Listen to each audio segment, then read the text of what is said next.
全部宇治のさなぎ。だいたい死後1ヶ月近く。そうです、1ヶ月ちょっとは。死後腐敗がちょっと進んでて、鑑別がちょっとできないで今調べてる。孤独死。多死社会に突入した現代、それは他人事ではない。床めくってみないとわからないけど、ひどい状況になっていると思いますよ。ここはもう取れないんで、取っちゃうとミュージシャン崩壊しちゃうんで。誰にも見取られることなく亡くなった孤児。残された親族の心情とは。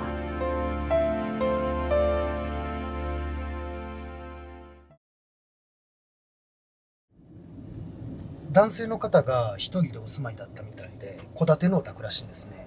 で、玄関で亡くなっているっていうのは聞いてるんですけども、親族さんからのご依頼で中の荷物の撤去、あとは特殊清掃ですね、本日は行わせていただきます。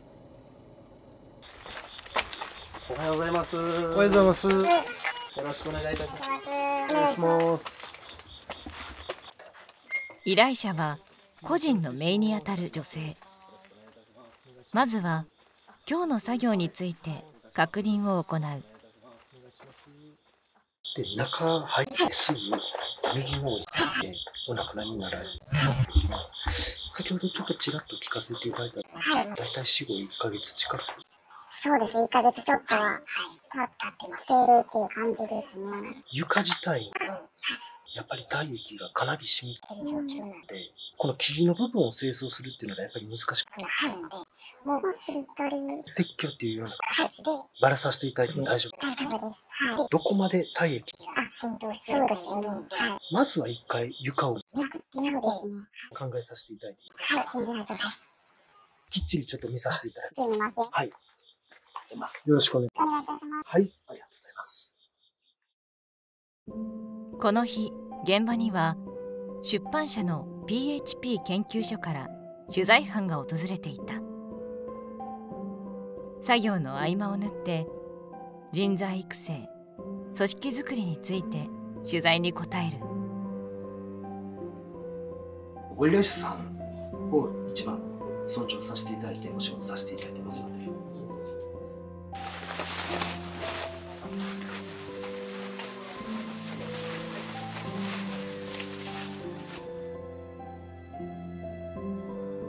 個人へ合唱。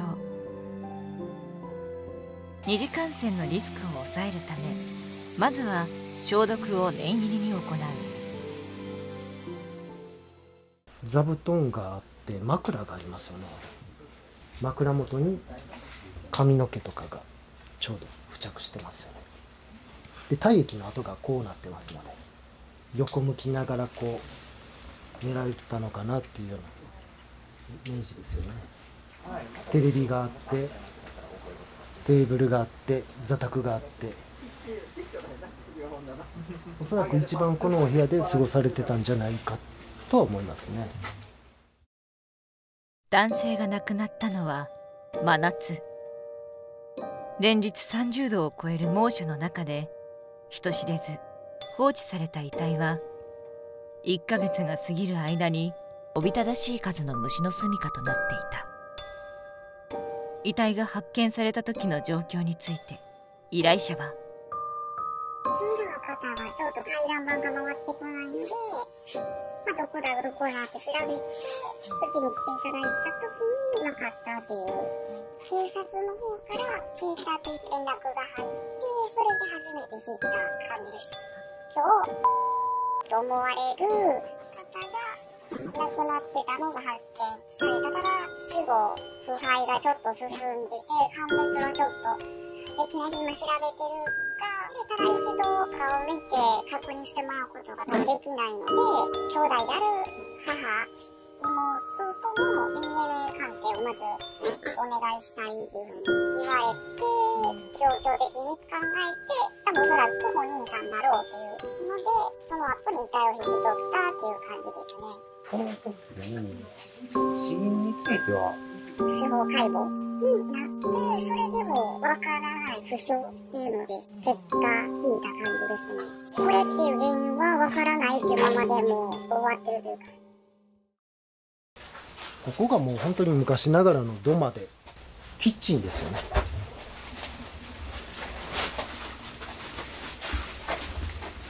この辺にもハエの死骸がいっぱいありますので、結構ハエの量は多いですよね。一段上がって奥です。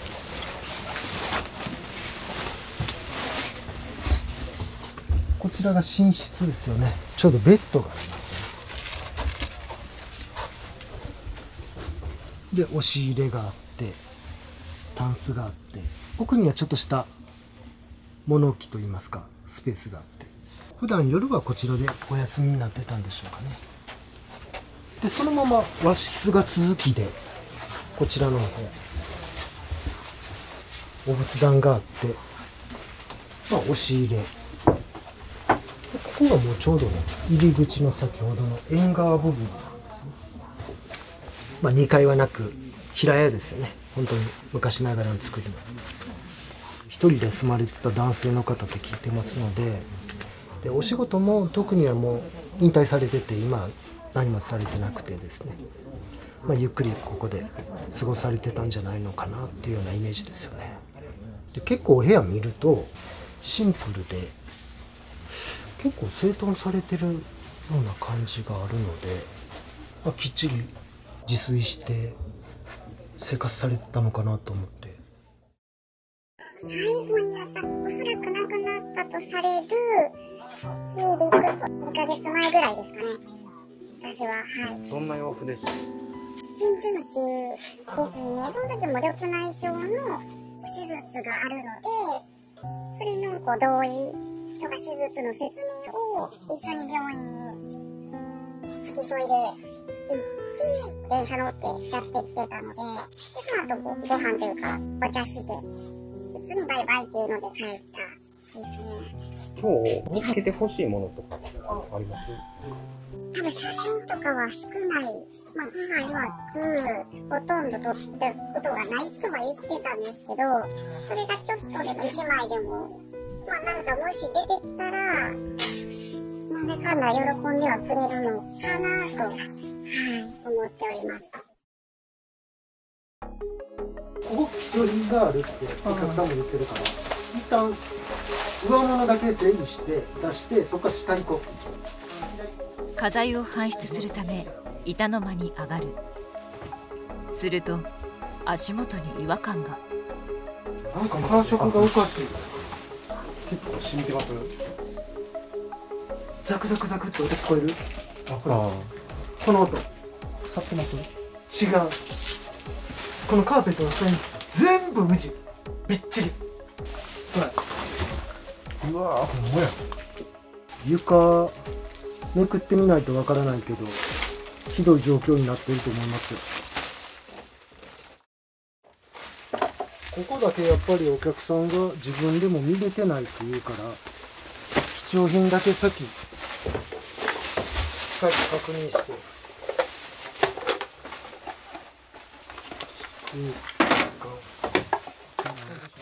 小銭ですね。500円玉と多分キャッシュカードかな。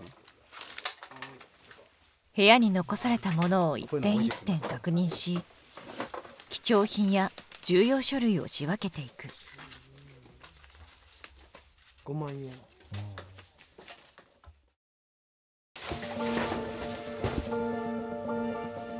権利書。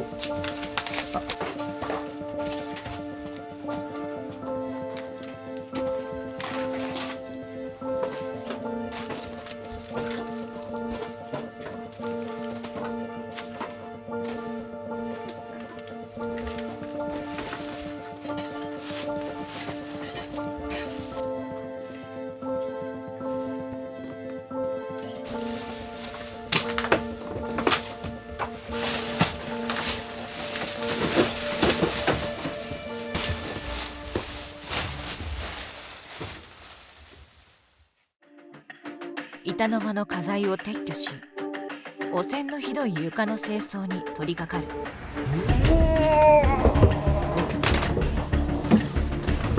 これ裏側やばいぞ。裏側。敷物を取り払って現れた光景は事態の深刻さを物語っていた。全部あれそれ。めっちゃ滑りますよ。死後遺体の周囲にはハエが発生し、ハエを好物とする虫が群がっていたことが推測される。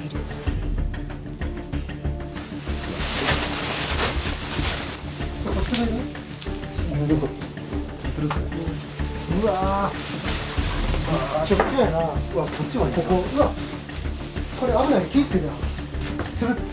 滑る。虫の死骸の影響なのか、床への油分の浸透が見受けられた。すごいな。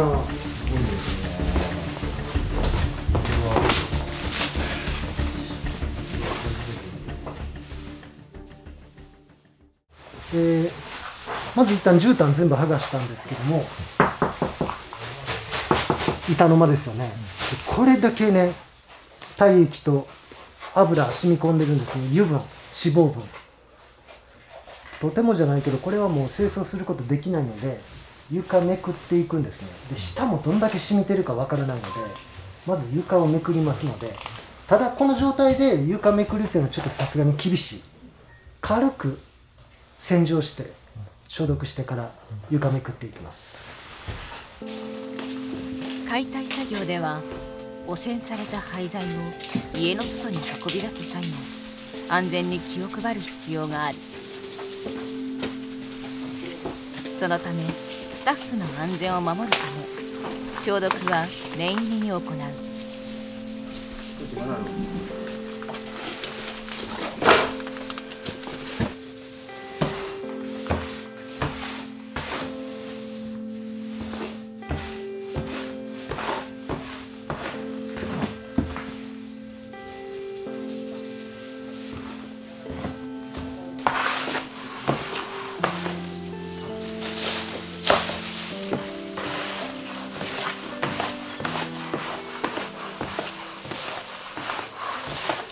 床面ですね。簡単に清掃と、消毒を行わせていただきました。で、今現在ちょっと乾燥してきてる状態なんで、ここから床めくっていきます。で、下がどこまで染みてるか、どんな状況になってるか確認しますので、まず床めくりますね。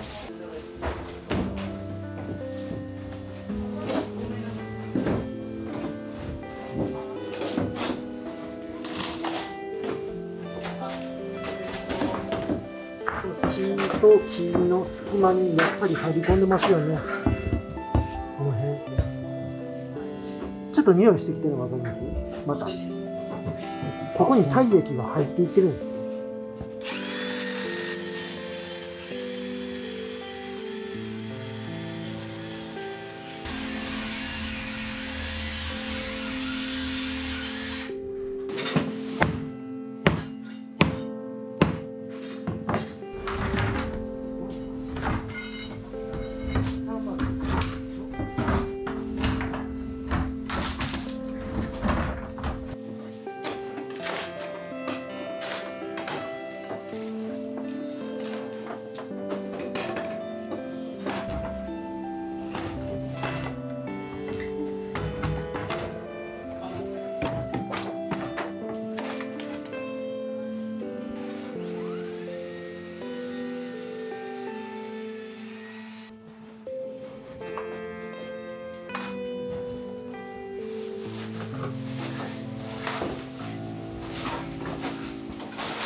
床全部撤去したんですけども、この梁の部分ですよね。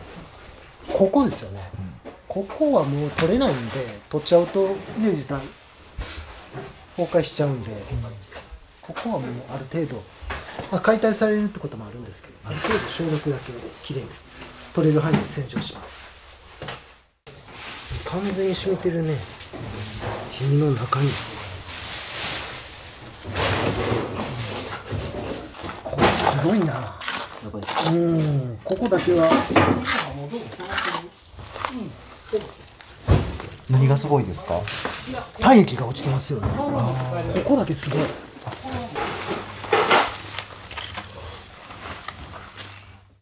終わりですね。ゆくゆくは解体されるということで、できる範囲はですね取り除いて床めくってですね、清掃はさせていただいたので、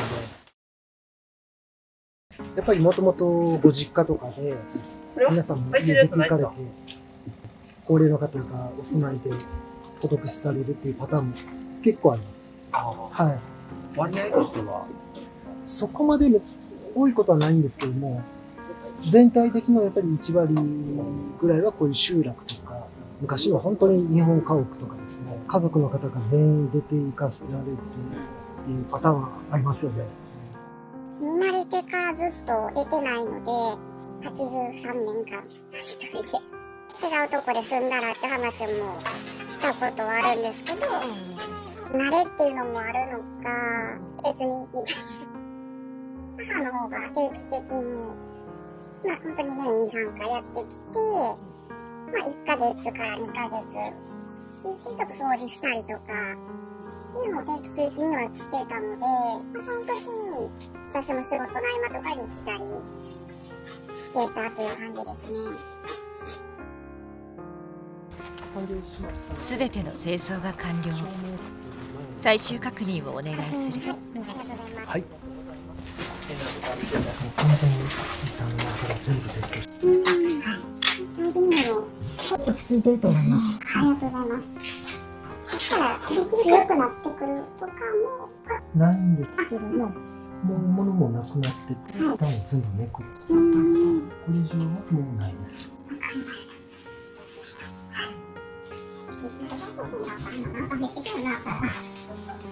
できる限り取れるとこは取ってる。はい。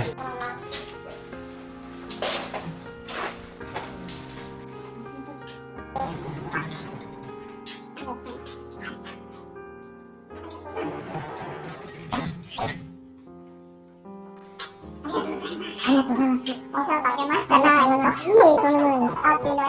すいません、ありがとうございます。依頼者の手元には一冊のアルバムが。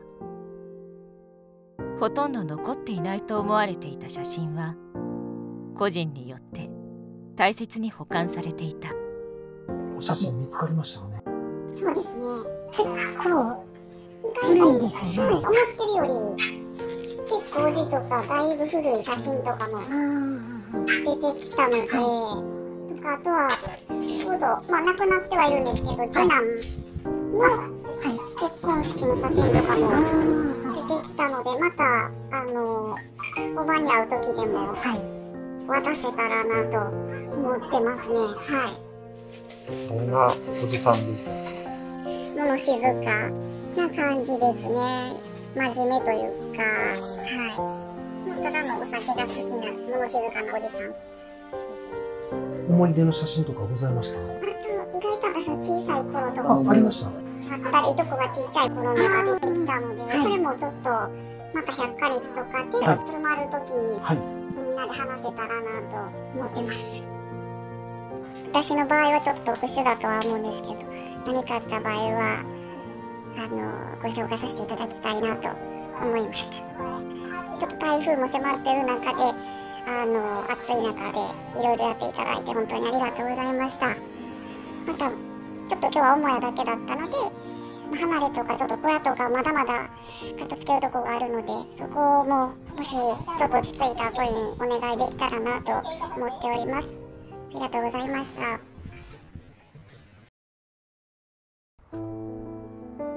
どうもお疲れ様でした。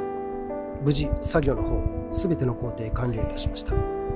孤独死、非常に深刻な社会問題となっているんです。